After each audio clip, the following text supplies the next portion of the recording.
How's it going? My name's John. I make videos about calisthenics here on YouTube, and today we're going to talk about resistance bands or rubber bands or whatever you call them. We're going to talk about how to use these to help you with your calisthenic skills. I've been using these for about the past 6 months or so to help me with my front lever training, and I've seen some good progress with it, so I wanted to share a little bit of what I've learned with you all. This is also going to be the first of a new series that I'm doing here called 3-Minute Thursdays, where I try and explain something to you guys or just give you some more information about a topic in 3 minutes. So let's put 3 minutes on the clock and I will go ahead and jump into it. So I think the first thing that everyone should be aware of is the non-linear nature of these resistance bands. Yes, that sounded really smart, but basically as it gets longer, it gets tighter.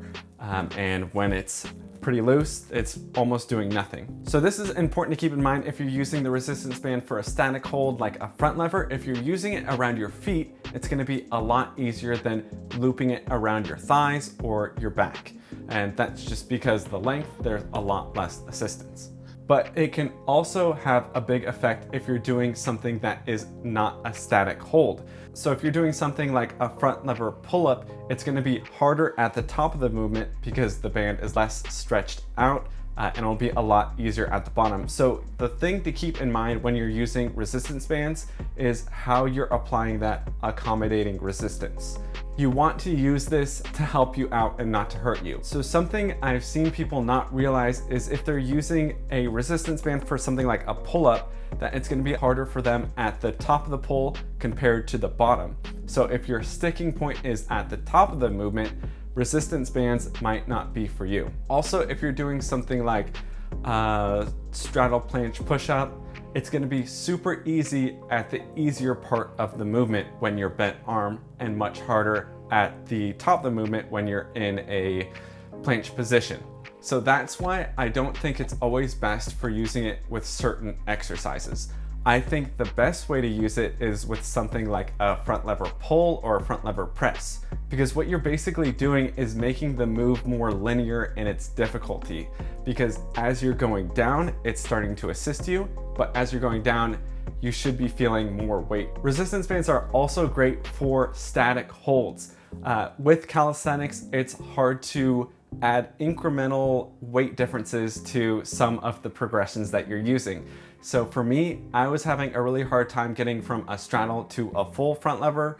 My full front lever still isn't the cleanest, but what I was doing is going through my progressions with different bands and using easier bands and adjusting the progressions as well. So I think that's the easiest way to incrementally get between progressions. So if someone asked me what the best use of bands are, I would say use it in conjunction with a exercise that is harder as you go down in the movement and easier as you get up, like a front lever pull. And I also highly suggest it for anyone that's having trouble getting between progressions for their static holds. It's a great way to stay consistent between your workouts and make very incremental changes over time to your exercises. I also think that everyone should be doing a warm-up, and resistance bands are the best way for me to get a really quick warm up. They're really good for getting a pump or just some blood flowing in your muscles. So I love them for that.